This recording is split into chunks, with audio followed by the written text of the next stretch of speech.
1 Pedro 1 até 2:12 hoje, se der tempo.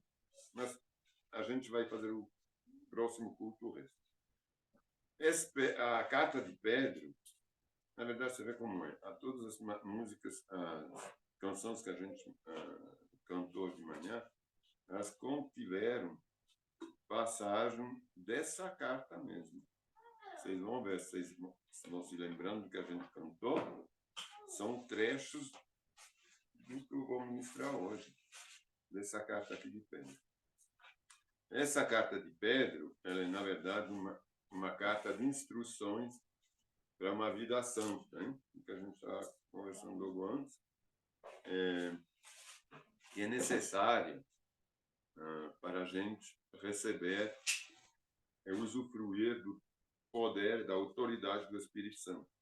Porque não há como o Espírito Santo ser ativo praticamente numa pessoa que não tenha uma vida santa, regrada, praticando a palavra, hein? Obviamente não poderia ser. Não estou falando que vocês não tenham, mas é uma coisa que não é possível. É por isso que a gente vê, na verdade, poucas grandes assim manifestações do Espírito Santo no nosso dia a dia, porque as pessoas não estão muito preocupadas com isso, não. Entendeu? Então, vamos começar, né? Saudação de Pedro.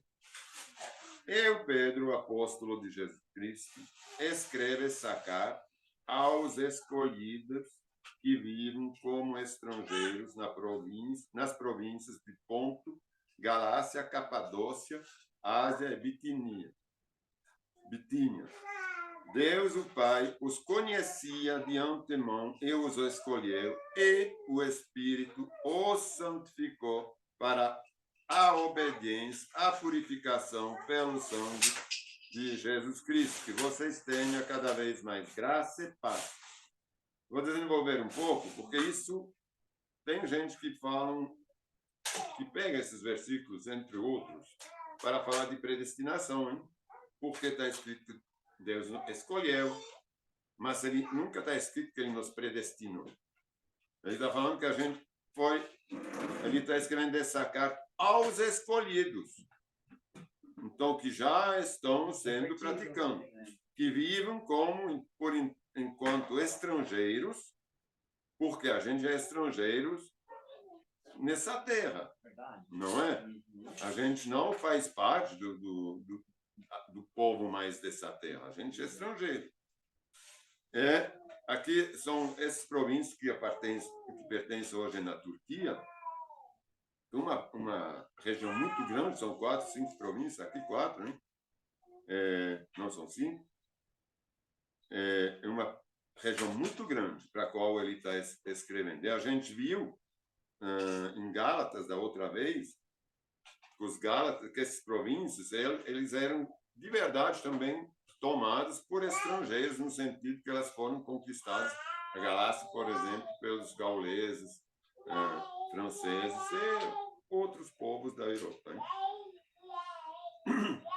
Aí ele fala assim, Deus Pai os conhecia de antemão. Óbvio, ele é tudo poderoso, ele conhece todas as coisas. E os escolheu, e o Espírito os santificou para a obediência, a purificação. Quando ele fala que ele nos conhecia de antemão, e que ele nos escolheu, e que o Espírito nos santificou para a obediência e para a purificação, isso tudo é uma vez, porque tem esses e. Porque ele sabia, mas teve que esperar que alguma coisa aconteça com a gente, com quem quer realmente seguir o Senhor.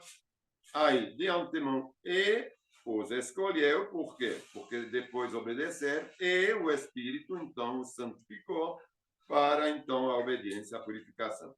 Porque ninguém chega aqui na Terra e, de repente, é puro. Não existe isso, hein? Então, se não há um arrependimento, aí não vai acontecer nada de tudo isso, certo? que vocês tenham cada vez mais paz e graça. Quando a gente conhece toda a palavra, a gente não pode fazer uma doutrina de alguns versículos. A gente sabe que Jesus ele veio justamente para salvar quem não poderia ser salvo de jeito nenhum. Então, não seria possível que o Senhor escolhesse alguns sem que tivesse algum esforço pessoal de arrependimento. Né? Agora, a esperança da vida eterna que eu tinha aqui com... Quando a gente realmente tem essa obediência, essa purificação que é feita por Jesus, a gente tem essa esperança da vida eterna. Todo louvor seja a Deus, o Pai de nosso Senhor Jesus Cristo. Por sua grande misericórdia, Ele nos fez nascer de novo. Está escrito fez. Ele não está escrito Ele nos fará nascer de novo. Hein? Ele nos fez nascer de novo por meio da ressurreição de Jesus Cristo dentro dos mortos. Agora, está escrito, agora temos uma viva esperança e uma herança imperecível, pura e imaculada, que não muda e nem se deteriora, guardado para vocês no céu. A gente tem agora uma herança já. É agora, a gente já nasceu de novo. Ele não vai nascer, ele não vai na espera de um julgamento, de um juízo, para nascer, então, em glória. Claro que a gente vai ter um outro corpo de glória, mas a gente já nasceu novamente. A gente já é nova criatura. A gente já tem. É por isso que ele fala, agora temos uma viva esperança e uma herança, nós temos agora uma herança imperecível. Versículo 3. Por meio da fé que vocês têm, Deus os protege com seu poder até que recebam essa salvação, pronta para ser revelada nos últimos tempos. Eu vou reler. Por meio da fé que vocês têm, Deus os protege com o seu poder até que recebam essa salvação pronta para ser revelada nos últimos tempos. Tudo isso a gente já nasceu, mas a gente vai receber na prática somente no final, né? Até que recebem essa salvação que está pronta para ser revelada nos últimos tempos. Agora, ele está falando que ele nos protege de quê? Com o seu poder, ele nos protege de acidentes, de coisas assim. Não que ele não esteja nos protegendo de tais coisas. Mas aqui, ele está falando que ele nos protege do capeta, né? De nos desviar. Né? Claro que precisa de um consentimento nosso. Mas ele fala nesse aqui, é para quê? Ele está nos protegendo com o seu poder até que recebam essa salvação. Então, ele está nos protegendo para que a gente possa receber a salvação. Portanto, no versículo 6, alegrem-se com isso. Ainda que agora, por algum tempo, vocês precisam suportar muitas provações. Ele fala bem, mas não está isento de provações. Ainda está nos protegendo, está nos guardando, mas a gente tem que suportar ainda essas provações que estão aqui no mundo. Né? Essas provações do mundo, mostrarão que sua fé é autêntica. Então, como vem aqui o nosso agir, né? A nossa força de vontade de permanecer. Porque ele fala, essas provações que a gente vive no mundo, não é que ele está nos provando. Ele não está nos provando, não está escrito isso. Né? Está escrito que vocês precisam suportar muitas provações. As provações que todos suportam no mundo. Elas mostrarão para a gente que tem fé, a nossa fé, se ela é autêntica ou não. Como o fogo prova e purifica o ouro. Assim sua fé está sendo experimentada.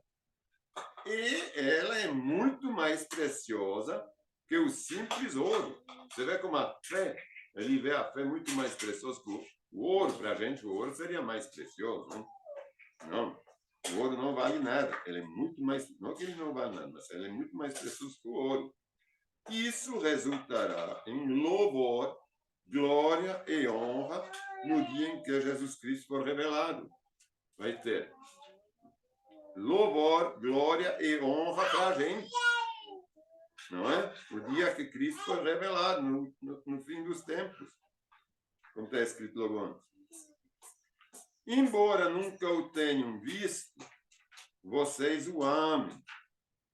E ainda que não o vejam agora, creiam nele e se regozijam com alegria inexprimível e glorioso, pois estão alcançando o alvo da sua fé e a sua salvação. Isso é uma coisa, um merecimento nosso, né, que ele está falando. Embora que nunca a gente tenha visto Cristo, a gente o ama. E ainda que não o vejamos agora, a gente crê nele. E a gente está se regozijando com uma alegria muito grande, inexprimível. É glorioso, uma glória, pois estamos alcançando o alvo da nossa fé, que é a nossa salvação. Versículo 10. Até mesmo os profetas queriam saber mais sobre essa salvação. Vocês lembram que em Galatas já vimos isso também, né? Investigaram a respeito quando profetizaram acerca da graça preparada para vocês, para nós. Porque ele estava profetizando, ele estava falando, puxa, a gente está profetizando coisas, mas não vai ser nem para a gente, por que isso? Vai ser para um outro tempo, vai nascer um Cristo Redentor, agora é para a gente, né? A gente está vivendo isso. Isso é muito importante, eu estou lendo assim devagar, por quê? Porque são coisas que são tudo anunciadas, vocês vão ver no Antigo Testamento. Então, são provas, essa carta de Pedro a todo esse povo, lá, essa região enorme da Turquia, ela é uma carta muito importante, porque ela dá os fundamentos da fé, da crença em Jesus Cristo, né? Através de provas, de passagens que foram anunciadas bem antes. Até mesmo os profetas queriam saber mais sobre essa salvação, investigar a respeito, como profetizar acerca da graça, que é o que a gente está vivendo agora, preparada para você, para nós, buscavam descobrir a que tempo ou ocasião se referia o Espírito de Cristo que neles estava, ao predizer o sofrimento de Cristo e a sua grande glória posterior. Agora, isso aqui é tão importante que eu não consigo nem expressar o que isso representa. Porque, olha, imagina o profeta que estava buscando descobrir o que ele estava profetizando, em qual tempo isso iria acontecer, em qual ocasião se referia que esse Espírito de Cristo, que neles estava nos profetas, quando eles conseguiam predizer esse sofrimento do Cristo que ia chegar. E sua grande glória posterior. Agora imaginamos que como isso foi realmente de Deus, por eles ver essa glória de Cristo, e que a gente sabe hoje que ele realmente sofreu, que ele ressuscitou, e que ele está na glória ao lado do Pai. Foi-lhes dito que suas mensagens não eram para eles. Foi-lhes dito a eles, os profetas, que não eram para eles, mas para a gente, para vocês, para nós. E agora, essas boas novas lhes foram anunciadas por aqueles que pregaram pelo poder do Espírito Santo enviados do céu. É algo tão maravilhoso que até os anjos anseiam observar. É verdade, para a gente parece uma coisa tão normal, mas será que a gente consegue? Eu vou ler de novo. Foi-lhes dito que essa mensagem não era para eles, mas para vocês. E agora essas boas novas já lhes foram anunciadas para aqueles que pregaram pelo poder do Espírito Santo, enviado do céu. É algo tão maravilhoso que até os anjos anseiam observar. Portanto, preparem sua mente para a ação e exercitem o autocontrole. Depositem toda a sua esperança na graça que receberão quando Jesus Cristo for revelado. É isso que eu estava falando logo antes. Portanto, preparem preparemos nossa mente para a ação e exercitem o autocontrole, a temperança, nas coisas, o equilíbrio. Depositem toda a sua esperança, tem que depositar toda a nossa esperança em Cristo, na graça que receberão quando Jesus Cristo for revelado. Isso no fim dos tempos. Mas a gente tem que depositar essa esperança, ter fé nisso. São coisas reais, que a gente é salvo. Só que a gente vai receber essa revelação só daqui, sei lá quanto tempo. Quando a gente vai ser levado. Quando Cristo for revelado. Sejam filhos obedientes. Não voltem a seu antigo modo de viver, quando satisfaziam os seus próprios desejos e viviam na ignorância. Hoje a gente tem a luz do Espírito Santo, não é? A gente é dirigido, iluminado pelo Espírito Santo. Agora, porém, sejam santos em tudo que fizeram, como é santo aquele que os chamou. Pois as Escrituras dizem, sejam santos, porque eu sou santo. Lembrem-se de que o Pai Celestial, a quem vocês oram, não mostra favorecimento, ele os julgará de acordo com as suas ações. Eu não tenho que imaginar, não, porque eu creio em Jesus, em Deus, ele vai ser mais indulgente comigo, ele vai me perdoar, não tem problema, porque eu creio. Não. Lembrem-se de que o Pai Celestial, a quem vocês oram, não mostra favorecimento, não. Ele os julgará de acordo com as suas ações. Por isso, vivam com temor durante seu tempo aqui na terra, como residentes na terra.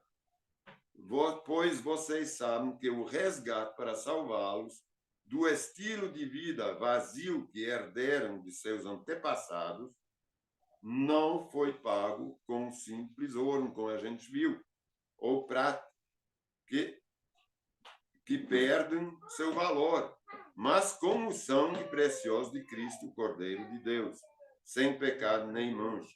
Então a gente tem que se lembrar que a gente foi resgatado a um preço de uma vida, e não como moeda. Não foi comprado como moeda, a gente foi comprado a preço de uma vida, né?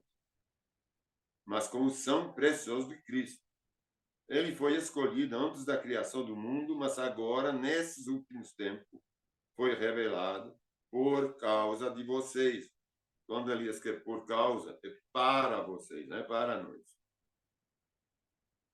Por meio de Cristo, vocês vieram a crer em Deus. Quem nos fez crer em Deus? Cristo, hein? Depositem sua fé e esperança em Deus, porque ele ressuscitou Cristo dos mortos. Ele lhes deu grande glória. Ele lhe deu grande glória, não a ele, né?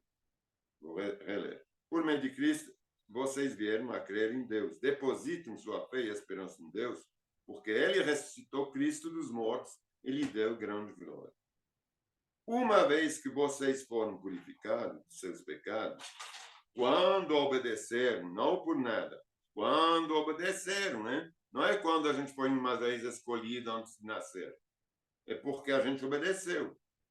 A gente foi purificado. A verdade, quando obedeceram à verdade, tenham como alvo agora o amor fraternal sem fingimento.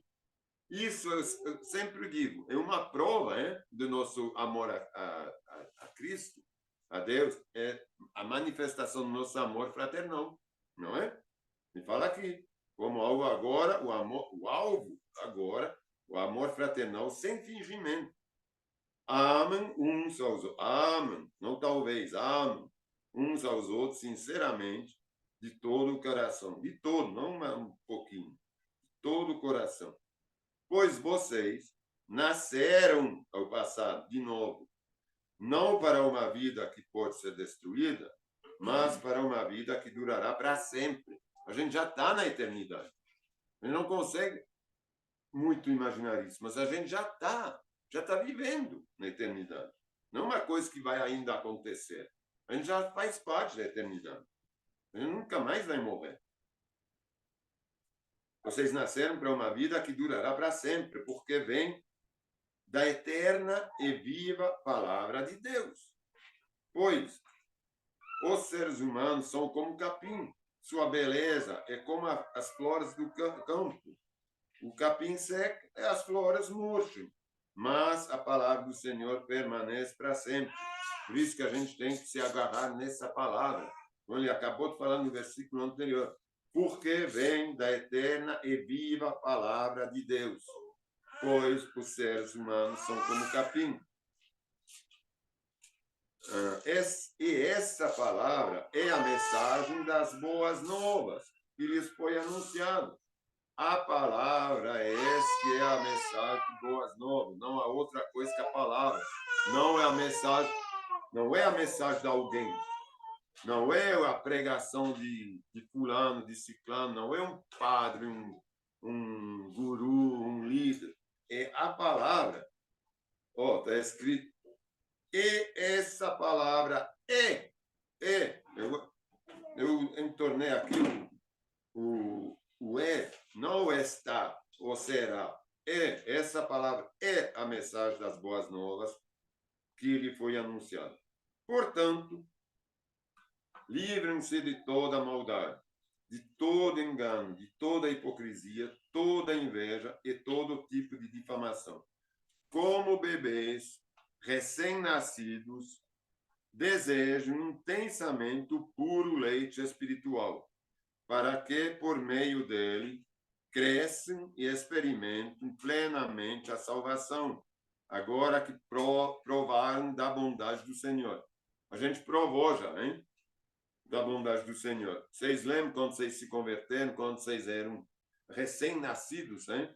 No primeiro amor? Vocês provaram do leite espiritual. É como um recém-nascido, ele não quer saber de outra coisa que de mamar.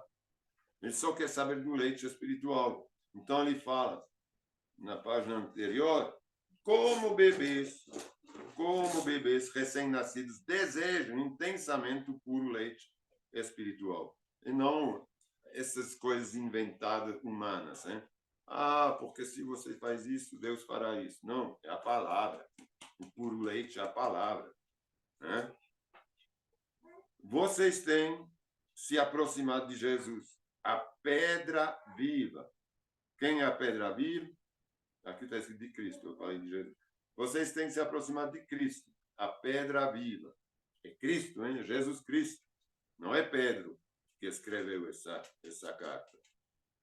O próprio Pedro está falando que é Cristo, a pedra viva. Certo?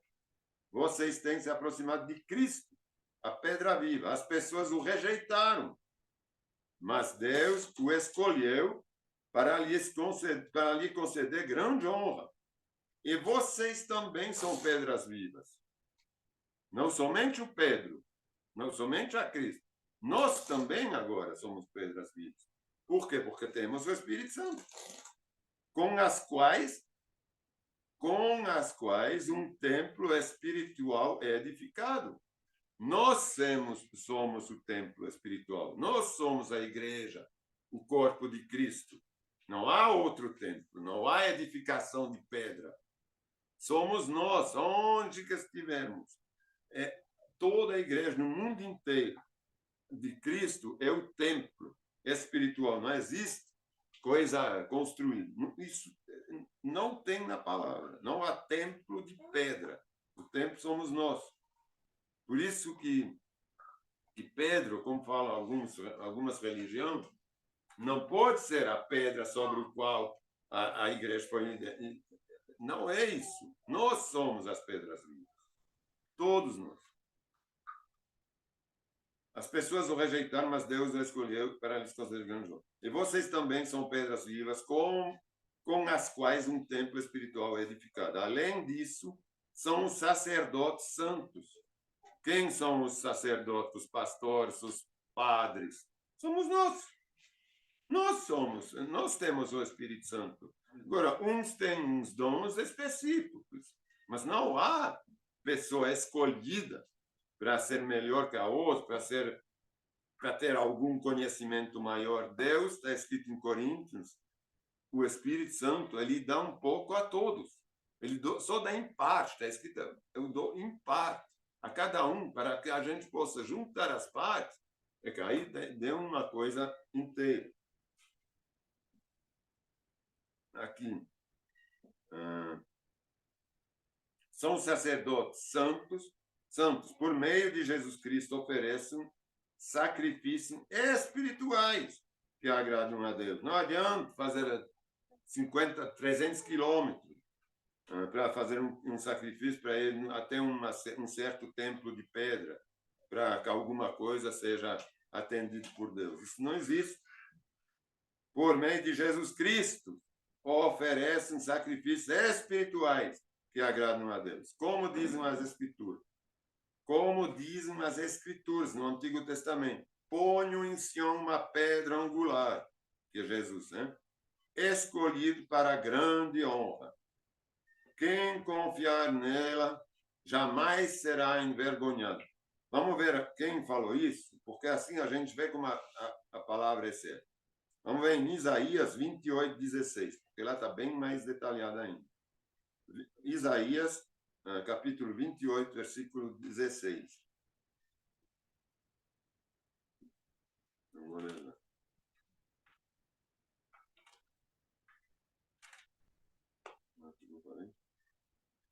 28, 16. 28, 16. Lembrando que Isaías era mais ou menos 700 anos antes. Né? Por isso, assim disse o Senhor soberano: vejam, ponho em Sião uma pedra angular, uma pedra firme e testada, e uma pedra angular preciosa, sobre a qual se pode construir com segurança. Quem crer jamais será abalado. Quem crer jamais será abalado. Então, não é um templo, né, de pedra. É realmente Cristo. Aí, voltando para 1 Pedro 2, versículo 7. Sim, vocês, os que creem, reconhecem a honra que lhe é devida a Cristo. Hein? Mas para os que não creem, a pedra que os construtores rejeitaram, que é Jesus, se tornou pedra angular, se tornam fundamentos, hein? Fundamento. Isso está escrito no Salmo 118. Também lá tem, é bem extenso. Eu não vou ler, mas pode anotar ou lembra para depois. 118, versículos 22 a 24. E também ele é pedra de tropeça, rocha que faz as pessoas caírem. Em Isaías 8, 14. Isso são tudo versículos que já foram profetizados. Hein? Tropeçam porque não obedeceram a palavra. E, portanto, deparam com um destino planejado para elas, que é o inferno. Então, essa pedra angular, que é nossa salvação, ela é o abismo, a perdição, o tropeço, para quem não crê. Para quem não creu, está escrito, ela se tornou uma pedra de tropeço, Jesus. Porque como eles não creram em Jesus, eles vão tropeçar, eles vão ser jogados no lago de fogo. Hein? Eles vão para o inferno. Tropeçam porque não obedecem à palavra e, portanto, deparam com o destino planejado para eles. Planejado, entre aspas, sempre. Não é predestinação. É porque não creram. Está escrito ali. Então, o destino predestinado mesmo, o destino de quem não crê, isso é fato, é o inferno. Não tem como. Vocês, porém, são povo escolhido.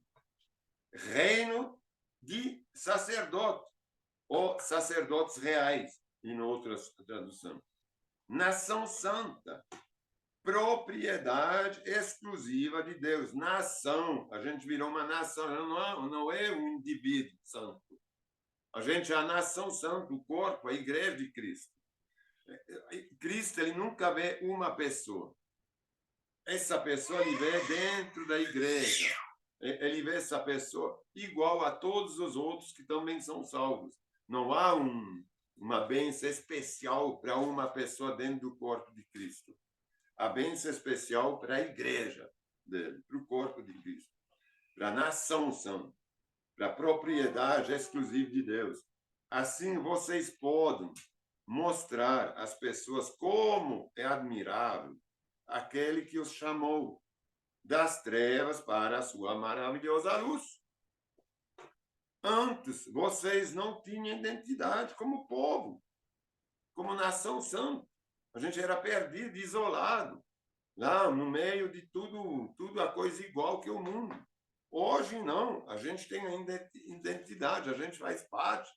A gente é sacerdote real, servo, ministro. O que é um sacerdote? É um ministro. É um servo real, real não da realidade, real da realeza, hein? Porque Deus, Cristo é rei. Então nós somos sacerdotes, ministros reais. Antes, versículo 10, vocês não tinham identidade como povo, como nação, agora são povo, nação de Deus. Antes não haviam recebido misericórdia, agora receberam misericórdia de Deus. Agora não é para receber, a gente já recebeu. Amados, eu vos advirto, como peregrinos e estrangeiros que são, a manter distância dos desejos carnais. Bom, a gente é peregrino, a gente é estrangeiro nessa terra, a gente faz parte da nação real de Deus, do paraíso, a gente já vive no paraíso, espiritualmente. A manter distância dos desejos carnais que lutam contra a alma. É nossa alma que está salva, não é nosso corpo carnal, hein? Procuram viver de maneira exemplar entre os que não creem. Por enquanto, a gente vive entre os que não creem. Assim mesmo que eles os acusem de praticar o mal, verão seu comportamento correto e darão glória a Deus quando ele julgar o mundo. Eu vou parar aqui, hoje, para a gente não falar de muitas coisas de uma vez só, mas também porque aqui se trata da nossa vida espiritual, né? Da nossa vida, da alma aqui no meio da terra. A gente ainda vive no meio de toda essa bagunça, essas coisas corruptas, sujas, mas a gente tem que ter essa ciência, essa consciência que a gente está no paraíso, apesar disso. A gente já está com Deus. Não é uma coisa, não, depois no final a gente vê, vai ter julgamento, eu vou estar salvo. Não, eu estou salvo. Eu já estou vivendo lá. Só que a gente está no meio dessas coisas carnais ainda. Então a gente tem que ser o exemplo. A gente tem que ficar muito afastado. Eu estou falando isso porque esse aqui realmente é um preâmbulo do que a gente vai viver, do que a gente já vive, na verdade, mas não, talvez não expresse, que são os dons do Espírito Santo. Para poder realmente expressar os dons do Espírito Santo, a gente precisa ter consciência disso, que a gente já está com tudo do Senhor, que a gente já está com a autoridade do Senhor, que a gente já está com esse poder. Não é uma coisa que o Senhor ainda vai me dar. Eu já tenho esse poder, eu já tenho essa autoridade. Ele já morreu, ele já ressuscitou, eu já morri, eu já ressuscitei com ele. Então, eu estou com esse poder. É um poder que não estou me gloriando dele para o bem. É um poder que ele me dá espiritualmente. E não um poder que é feito para mostrar para alguém, você vê, eu tenho... Aqui é Deus. Aqui não é assim. É um poder que é manifestado através do amor, através da temperança, através do equilíbrio. Então, só que a gente tem que estar muito ciente disso para poder conservá-lo, viver realmente honrando o que o Senhor fez para a gente. Certo?